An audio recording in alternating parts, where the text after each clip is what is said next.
strategy lenses and different levels of strategy in this recording. We're going to go through 4 things. So, starting with strategy lenses, different ways of viewing strategy at an organisation. And that links nicely in with some of the work we've done elsewhere in the course. Then it's on to the certainty and agreement matrix. This is looking at where a business is going and how it's going to get there, and thinking about how different environments might lend themselves to different approaches to strategy. We'll then go on to discuss those different approaches to strategic planning that a business can follow, before finally thinking about the different levels of strategy that can exist within an organisation, and what type of strategy is most appropriate for the different levels of a company. So strategic lenses first of all. This is thinking about different ways of viewing strategy at an organisation. Strategy can be viewed as design, something to be planned out, a top-down approach. We can set out, map out what the strategy looks like, and then it's our job as a business to try to get there, to follow that roadmap. That works really nicely with the rational approach to strategy, that top-down approach. Next, strategy could be viewed as an experience, where we kind of look at what's happened to us in the past, our previous experiences, and we extend those out into the future. Strategy as an experience sits really nicely with logical incrementalism, where we're building on the past and tweaking for the future. We could view strategy as varieties and ideas. This is thinking about our strategies coming from lots of different places where we've got to be really open to opportunities.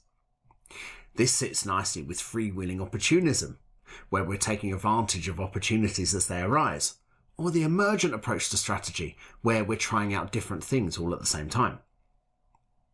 Finally, we could view strategy as discourse. This is kind of saying that strategy is part of our culture, where we talk through things as a business, perhaps with key staff, and we try to get a consensus on the best way forward for us. This works best in environments where you've got lots of key staff that you want to take on board with you, who you need to buy into your future. Certainty and agreement matrix now. Now, the 2 sides of this matrix.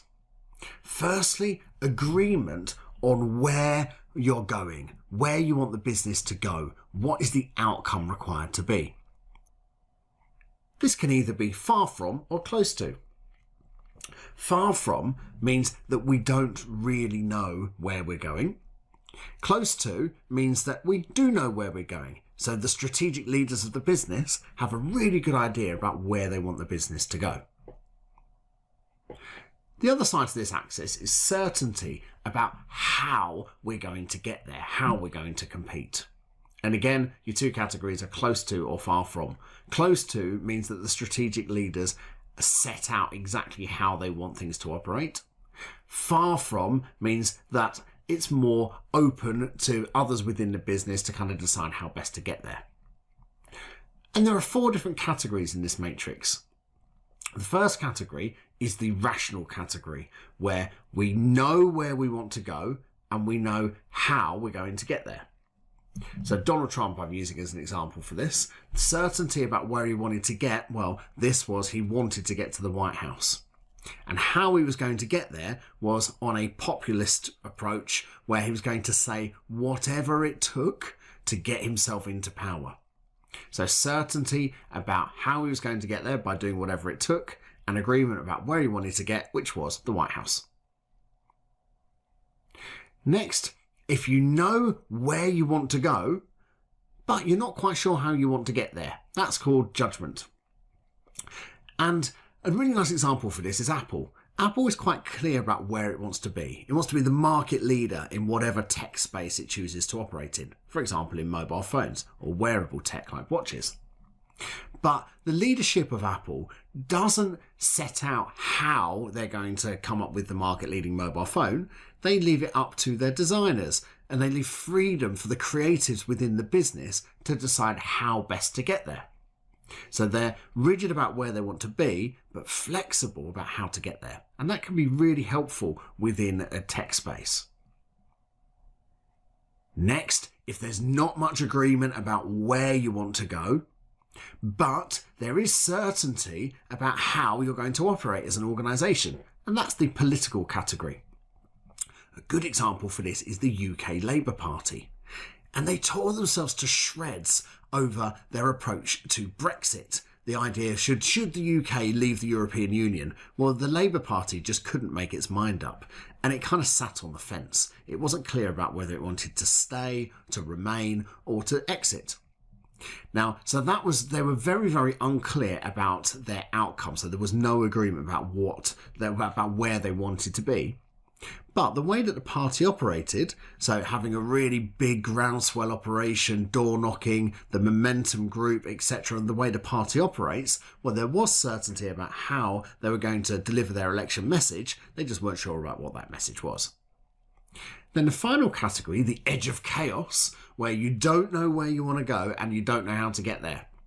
It sounds chaotic, as the name suggests, but it's something. A good example of this actually is Google, the tech firm. And they make a real success of this.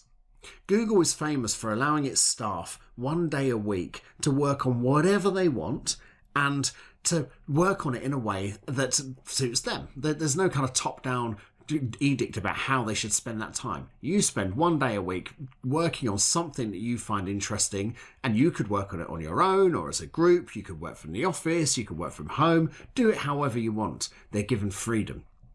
So there's no agreement about what they're going to do in that time, and there's no agreement about how they're going to spend that time. It's just a day a week to be creative.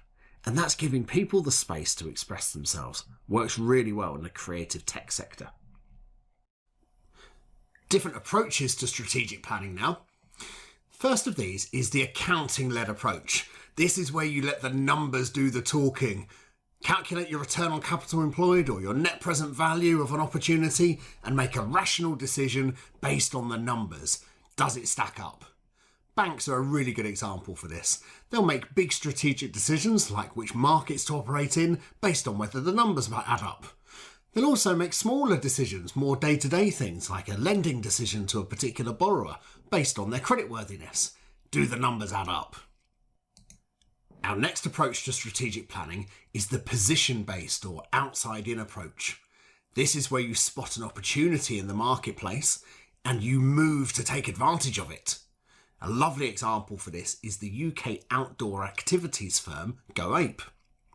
Now, the people who set up GoApe, well, they were two bankers based at Goldman Sachs, a big investment bank, and they were made redundant. So these two guys had a bit of time and money behind them. What they did is went on holiday to France, and they saw that lots of people were doing these treetop activity things, these outdoor activities, and seeming to really enjoy it. Families were really enjoying doing it. Lots of people were doing it, really popular. And they thought, well, nobody's doing that in the UK. That kind of thing doesn't exist in England. Why don't we go back to the UK and set up this type of business at home, and we'll be able to make money out of it? They didn't have any expertise in any of the safety equipment or design or building of one of these activity centres. All they had was the money and the energy and the idea. And they've made a real success of it.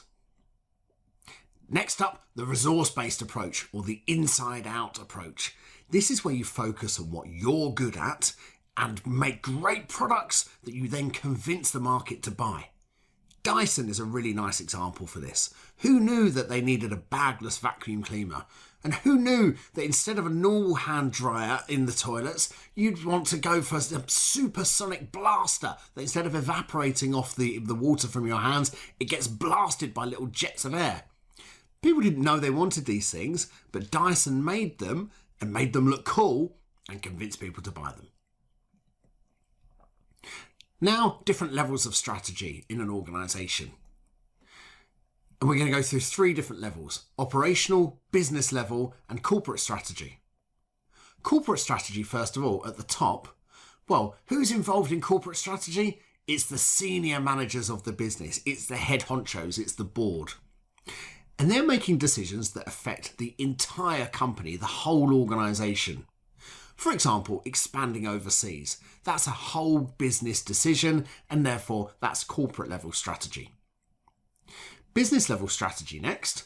This is more of a kind of middle management approach, middle management level. Someone who's running a strategic business unit, a discrete part of the organisation. The definition of a strategic business unit is it's a standalone part of the company. If you chopped it off, it would survive on its own, away from the kind of mothership. An example for this is deciding which products you're going to sell in that overseas expansion. Corporate level strategy would be, we're going into that country. Business level strategy would be, well, what are we going to sell when we go there? Operational strategy is more day-to-day. It involves lower level managers, so kind of on the ground decision makers. And this is at a department level. So the marketing department, for example, or the production department.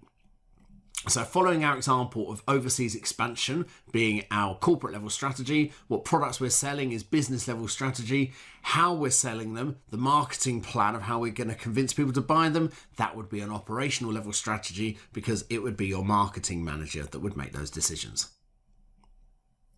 Let's do an example question now to put this into practice.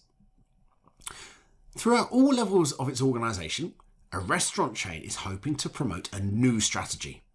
This strategy will include direction for the whole business and for all of its subsidiaries and all functions within each business unit. Choose all levels of strategy that the restaurant chain is initiating. Corporate, strategic, operational, business level, and rational. Pause the recording here and have a go at this for yourself. Okay, let's go through it together then. Corporate level strategy, because this is direction for the whole business. Operational level strategy, because we're looking at functions within each business unit. And business level strategy, because it's for all of the subsidiary companies. So those are the three that are correct. Strategic strategy is just a red herring. That isn't one of the defined levels for this course. And rational strategy, well, that's an overall approach to strategic planning, isn't it? Another red herring. Let's just summarise what we've done in this recording then. So we started off with those strategic lenses, different ways of viewing strategy at an organisation, design, experience, variety and discourse. You need to know the definitions and a bit of an understanding for each. We then looked at that certainty and agreement matrix, didn't we? Thinking about how we're going to compete, how we're going to get to our destination and where that destination is. You could choose to be rigid and controlling about that's where you're going and how you're going to get there, or you could choose to be more open and expansive. We then discussed the different approaches to strategic planning.